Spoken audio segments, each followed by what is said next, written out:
Taxable corporations, create law. Ano tong mga to at para saan? Samahan niyo ako and let's discuss this with another episode of EDT Talks.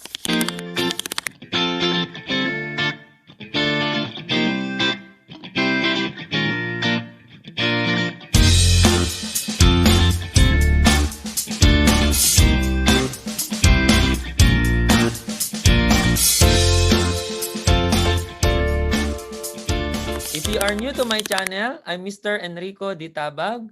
Some call me EDT. I'm a college professor, a book author, a tax and accounting practitioner. My channel, EDT Talks, is dedicated to make taxation easier to understand. Early this year, our tax code, the National Internal Revenue Code of 1997 or simply Tax Code of the Philippines, under RA 8424 was again amended by another law, particularly RA 11534, also known as Create Law. I just want to emphasize, no, para sa mga hindi pa bihasa sa tax code natin, our tax code is still the RA 8424 or the National Internal Revenue Code of 1997. Yun nga lang, syempre marami ng batas na nag-amend nito. So prior to RA 11534 or Create Law, yung alam nyo na train law under RA 10963 which took effect January 1, 2018. So, yung ating tax code ay marami ng amendments. Okay? In fact, aside from the train law, and this year yung create law, naapektuhan din yan ng ating Bayanihan Act. Okay? So, our topic for this particular video is pertaining to taxable corporations. In fact, introduction ito ng income tax on corporations dahil itong create law kasi, ang focus nito is corporation. So, Create Law is known as your Corporate Recovery and Tax Incentive for Enterprises Act. So as you can see, ang focus ng batas ay corporate tax. Kaya nararapat lamang na sa pagbabalik natin sa EDT Talks, ang una nating i-discuss is yung mga amendments, okay, sa ating corporate taxes. Apologies, medyo natagalan tayo na nakabalik sa EDT Talks. Thank you sa panonood nyo, pagtsatsaga nyo sa ating mga videos for last year. October pa yata yung aking last video sa EDT Talks. But of course, our commitment to help you understand better yung taxation or tax ay hindi nawawala yun, natural. It just happened na si Sir Tabag nyo ay meron ding maliit na firm. Yan yung nakikita nyo ngayon sa screen nyo, EDT Company and CPA, EDT and Company CPA. So medyo tinapos lang natin itong audit period, tax season, okay? And of course, meron tayong mga commitments sa CPA review saka sa undergrad course. Kaya medyo natagalan tayo. But as soon as the tax code was amended under Create Law, we started right away na mag-isip kung paano kayo tutulungan para mas maintindihan na naman itong mga changes sa ating tax code. And I'm very hopeful and I'm confident too na sa ating mga lecture series na to, I will be able to help you understand better yung ating tax, lalo na yung corporate taxes natin.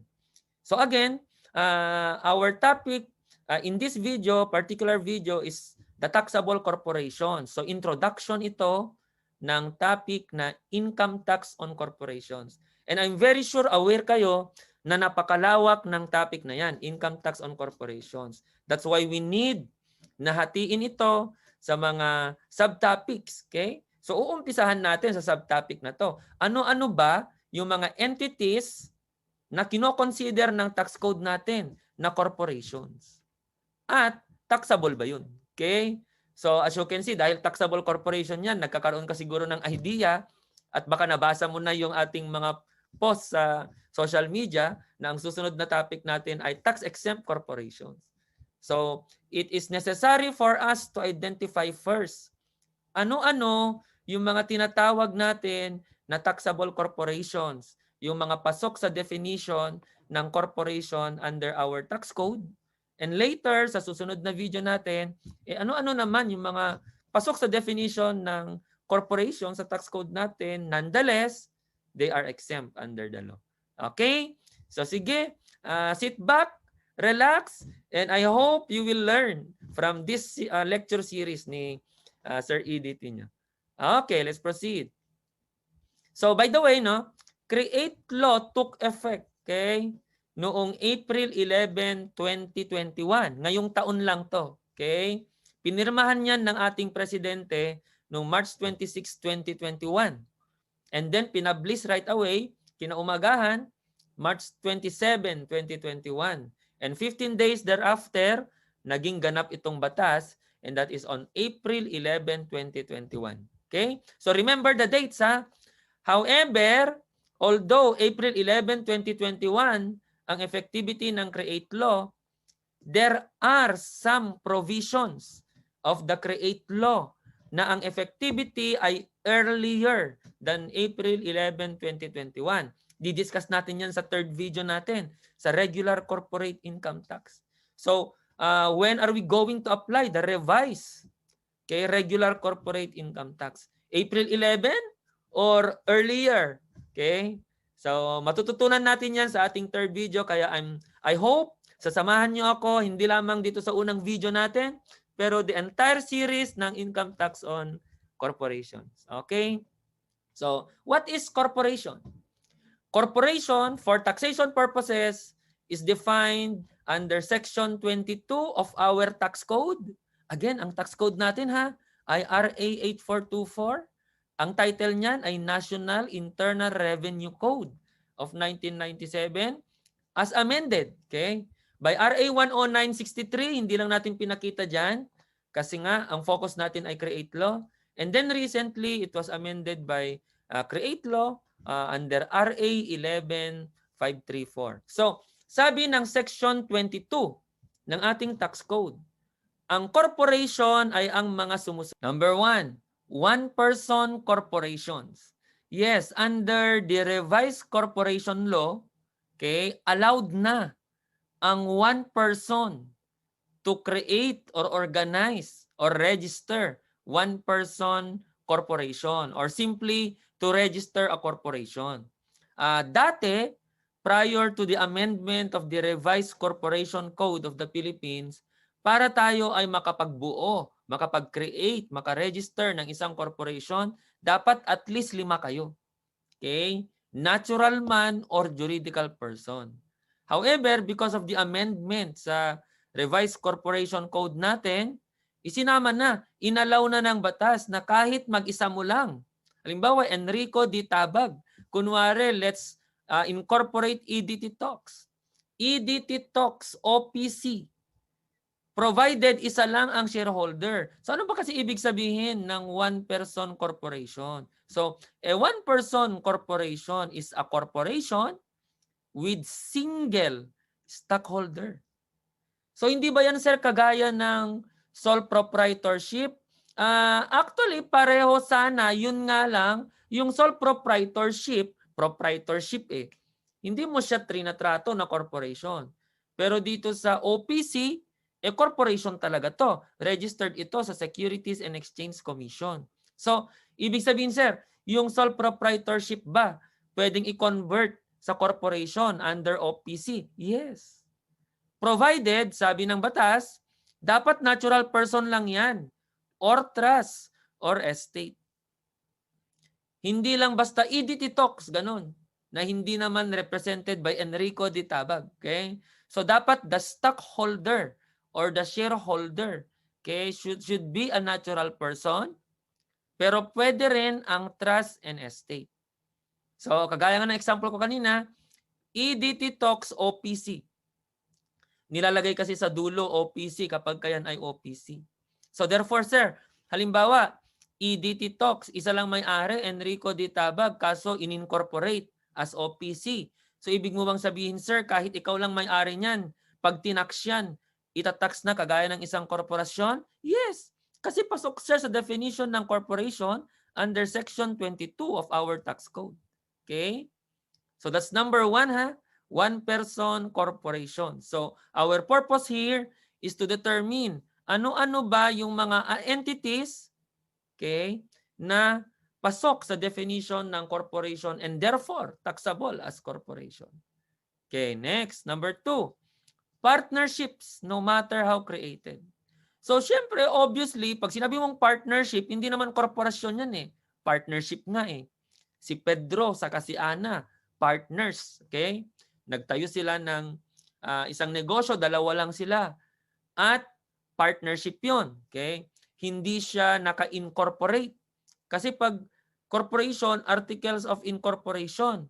Pag partnership naman, articles of co-partnership. Magkaiba, di ba? Magkaiba. However, kung ang pinag-uusapan natin ay tax, pasok siya sa definition ng corporation. So therefore, for taxation purposes, partnerships, no matter how you create or organize it, ay pasok sa definition ng corporation, therefore taxable as corporation. Saan na ba ibig sabihin ng no matter how created or organized? I'm not aware ka naman siguro na ang partnership is actually a contract.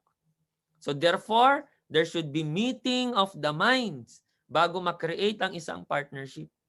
At dahil kontrata ang partnership, pwedeng orally yan, okay? Pwedeng perfected yan orally or in writing. So as you can see, regardless of how you create or organize it, na-register man yan sa SEC o hindi, okay? Immaterial yun. Basta yan ay partnership, okay? At ang topic natin ay tax, it will be taxed just like an ordinary corporation. Exception to the rule. Sabi din ng section 22, okay, exception to the rule ay yung ating tinatawag na general. So pansinin nyo, hindi kasama sa definition yung general professional partnership. So pag sinabi lang partnership, syempre ang assumption taxable. Pero kung maliwanag na yan ay general professional partnership, ano ba ibig sabihin ng general professional partnership? Siyempre, we pertain to group of individuals with the same profession, okay? Kagaya natin sa EDT and company CPAs. So as you can see, CPAs. So we are certified public accountants, okay? And then we entered into a contract that we will exercise our common profession as CPAs. Therefore, ang tawag mo sa EDT and company ay General Professional Partnership. And as you can see, excluded ito sa definition ng corporation. Therefore, EDT and company CPAs ay hindi taxable as corporation. Okay? So, General Professional Partnerships are also known as professional partnerships. Tinatawag din yan na non-taxable partnership. Kaya nga wala siya sa definition ng corporation kasi non-taxable yan. Bakit nga ba non-taxable, sir, ang GPP? Ang sabi ng batas, ang assumption ng batas, pag yan ay GPP, ang main consideration kung bakit binuo yan ay hindi profit, kundi to serve. Kung meron mang profit, parang incidental lang, ganon. But that's not actually the main focus. Okay? So therefore, parang ang assumption is it's not an income generating entity. Therefore, it will not fall under the definition of corporation, which is generally, okay, considered na for-profit activities yun. So, however, kung hindi maliwanag na yan ay professional partnership or general professional partnership, kung hindi maliwanag, then assume it as general partnership lang. General partnership is the partnership considered as corporation for taxation purposes. Tinatawag din yan na commercial partnership. Tinatawag din yan na taxable partnership. Okay? So again, ano-ano yung mga entities na kasama sa definition ng corporation or taxable as corporation under Section 22 ng ating tax code? Number 1, one-person corporations. Number 2, partnerships, no matter how you create or organize it. Number 3, joint stock companies. Ano ba ibig sabihin, sir, ng joint stock companies? So when we say joint stock companies, we pertain to companies that are constituted when a group of individuals acting jointly. establish and operate a business enterprise under an artificial name, kagaya ng EDT Talks, with invested capital. So, halimbawa, ang isa sa mga may-ari ay si Tabab, shareholder yan ng 1,000 shares, kunwari. Another one, kunwari, ay si Antonio Burgos, who is my partner in EDT and Company. Okay? So, may-ari din siya ng 1,000 shares. So, ganun siya. So, it pertain to an institution, okay, constituted by group of individuals acting jointly, okay, and establish and operate a business enterprise under an artificial name, kagaya ng San Miguel Corporation siguro, okay, with an invested capital divided into transferable shares, tapos managed by elected board of directors and other corporate characteristics. Sir, paano kung hindi yan na-register? Regardless also. Okay, so kahit pa may kulang yan na requirements para maibigay o ma-issuehan ng articles of incorporation, and yet nakitransact na yan, na sa ating batas ay taxable yung mga transactions na yon, then it shall be taxable just like an ordinary corporation, or it is taxable as a corporation. Okay, so balikan natin, no? So, one-person corporations were done, partnerships were done, okay, kasama din dyan ang joint stock companies or simply entities na merong capitalization expressed in number of shares, di ba? Tapos, owned by shareholders, managed by board of directors, and other essential characteristics ng corporation ay nandun. And regardless kung yan ay kumpleto na sa legal requirement, okay, or hindi pa, basta yan ay meron ng mga transactions na taxable under our law, then it shall be taxed as a corporation. Number 4, okay, joint accounts or cuentas and participation. So parang ano lang to, para lang siyang yung partnership. So when you say joint account, we pertain to, or there is a joint account, or a joint account is constituted when one interests himself in the business of another. So si Pedro interested sa negosyo ni Ana. Tinanggap naman siya ni Ana, nag-contribute siya ng capital. Tapos nag-share sila sa profits and losses in proportion to what was agreed, okay? Or what has been agreed by the two parties. So in that case, what we have is a joint account. Okay? Sir, hindi ba partnership yon? Pwede. Okay? Pero of course in this case, baka kulang pa yung mga papers, okay? Para yan ay ma-register as partnership. So regardless, kagaya ng corporation kanina or joint stock companies, kahit pa hindi pa yan na-issuehan ng articles of incorporation or articles of co-partnership, provided nag-ooperate na yan as such, okay, then it shall be taxed as a corporation. They are not subject to any formality and may be privately contracted orally or in writing because that's the nature of partnership. Okay? Okay, next. Balik tayo. So, maliban sa one-person corporations, partnerships, joint stock companies, joint account companies, okay, or simply joint accounts, we have associations. Kagaya ng association ng mga manggagawa ng UST. So that's an association. It's not a corporation. Magkaiba yun eh. Ang corporation kasi managed by board of directors. Ang association naman hindi. Okay? At saka walang shareholder sa association. Members meron. Sa corporation, shareholders yung mga yan. Sa corporation, generally for-profit activity yan.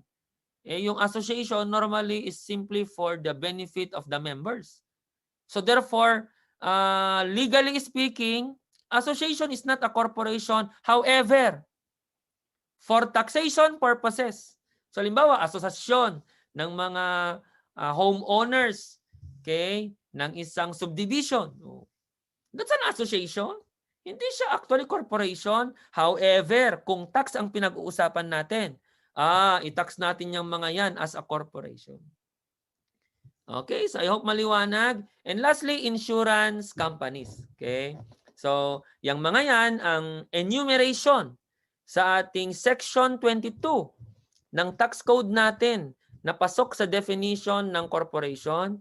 At ulitin ko, okay, hindi kasama sa definition ng corporation ang general professional partnership. Ganun din ang joint ventures or consortiums na finorm for the purpose of construction projects, as well as joint ventures or consortiums na engage in petroleum, coal, geothermal, and other energy operating or consortium agreement under a service contract with the government. Okay, let me clarify this. If silent, joint venture is taxable. Unless exempt under the law or unless it is clear in the problem na exempt yan. Or if it was properly described, okay, in the problem and based on the information provided to you, exempt pala yan. So, joint venture, taxable as corporation. Yun nga lang, wag mong i-tax as corporation yan kung yung joint venture na yan ay kaya pala finorm ay para sa construction projects. Okay? Kagaya ng si Ana, local contractor pala. Si Pedro, local contractor pala. Nag-pool sila ng resources for purposes of construction projects. That is exempt under the law. Okay? And then engaging in petroleum, coal, geothermal, okay, and other energy operations pursuant to an operating or consortium agreement under a service contract with the government. Kung wala itong mga to, kung hindi maliwanag na yan dyan yung mga yan, then the joint venture shall be taxable as a corporation. Okay. So, himayin natin itong joint venture na to or consortium. When we say joint venture or consortium, we pertain to a commercial undertaking by two or more persons, differing from a partnership in that it relates to the disposition of a single lot of goods or the completion of a single project. Magkaiba yan sa partnership kasi sa partnership, tuloy-tuloy lang yun eh. Ito sa joint venture, once, okay, once na-achieve nyo na yung objective nyo, ba't kayo nagjo-joint venture, then mag-i-stop na rin. Kaya nakalagay dyan, it relates to the disposition of a single lot of goods or completion of a single project. For instance, okay, San Miguel Corporation nakipag-partner kay PLDT Group para pagdugtungin, kunwari, ang NLEX as SLEX. San Miguel Corp, PLDT. And then they entered into a joint venture agreement para pagdugtungin itong NLEX at SLEX. So, after na ma-achieve na nila yung objective nila na magdugtong yung NLEX and SLEX, then mag-i-stop na yung joint venture nila.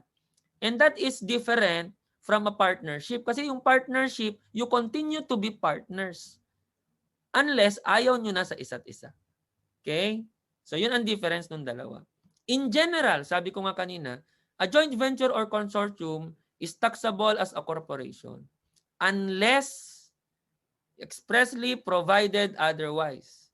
Or unless, based sa problem, makikita mo na yan ay exempt kasi yun pala, they are engaged pala in construction activities. So, a joint venture or consortium form for the purpose of undertaking construction project ay hindi kinoconsider na corporation.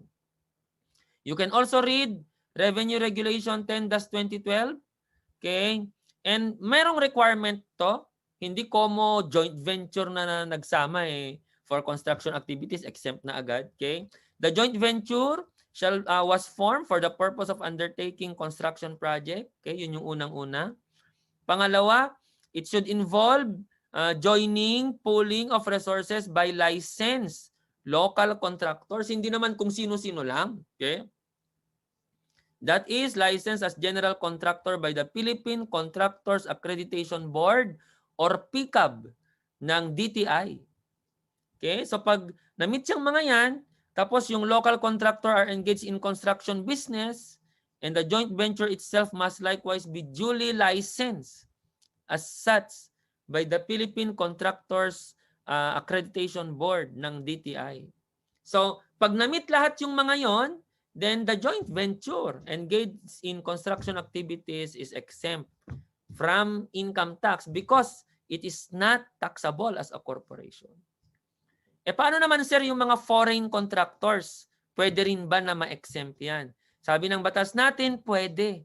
Pwede silang ma-exempt as taxable corporation provided the member foreign contractor ay covered din ng special license as contractor by the PCAB of DTI.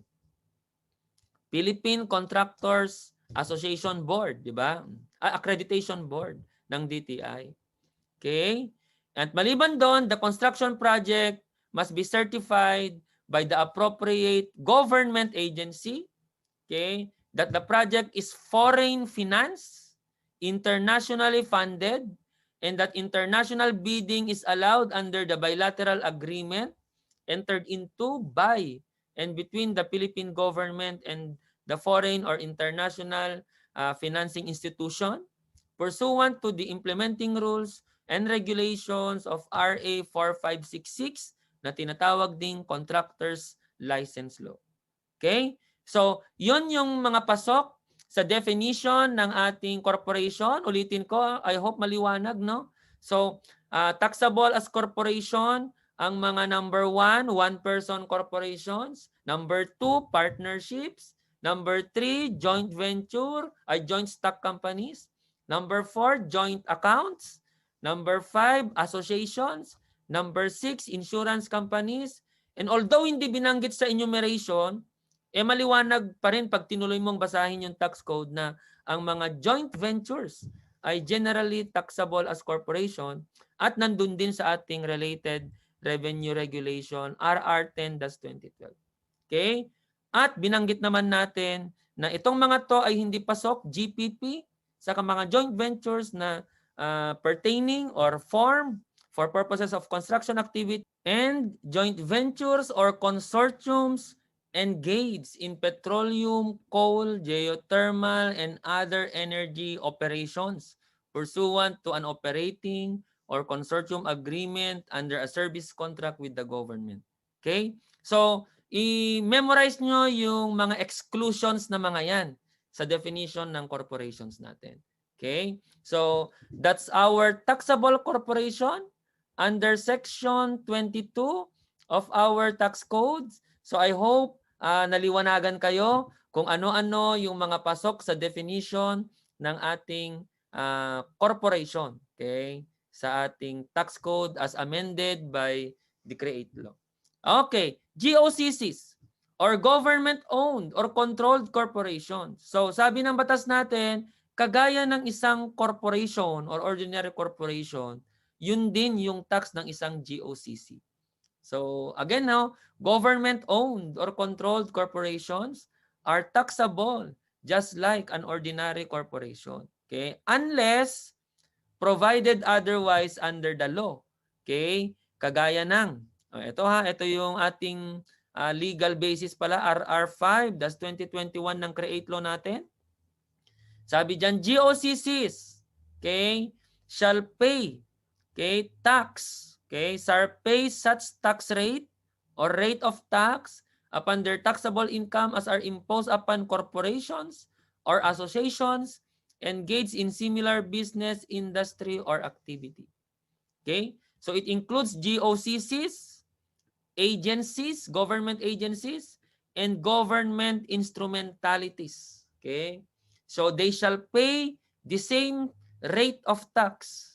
Okay? Based sa sa type of activities nila or business nila. So kung ano man yung tax ng ordinary corporation with the same business, industry, or activity, yun din ang tax ng GOCC, agencies, as well as instrumentalities. Except, sabi ng ating RR 5-2021, CREATE Law, RR 11-534, sabi ng CREATE Law, maliban kung, okay, you are pertaining to GSIS, SSS, Pag-ibig, Oh, first time, okay, ng Pag-ibig. Ngayon lang yan naging exempt under Create Law. Okay? PhilHealth. Okay? As well as local water district. Okay? So, ito yung mga exempt under the law na mga GOCCs. So, ulitin ko, GOCCs are taxable just like an ordinary corporation, including government agencies and instrumentalities performing natural proprietary functions. Kasi syempre kung yung government agency ay performing essential governmental function, syempre exempt yun. Ang tinatax dito ay yung mga government agencies or instrumentalities performing proprietary functions. Okay? So I hope maliwanag, no? So take note, si PCSO wala sa listahan, pansinin mo. Kasi si PCSO, naging taxable na nung nag-take effect ang Train Law. Okay? January 1, 2018. And then bagong-bago lang, sabi natin kanina, yung Pag-ibig. Ngayon lang yan. Sa Create Law lang yan. Okay? Ang PCSO exempt noon. Pero nung nag-take effect yung ating Train Law, nung January 1, 2018, tinanggal na siya sa tax-exempt GOCCs. Therefore, ang PCSO ay taxable na. Okay? Kaya naging taxable na yan. No?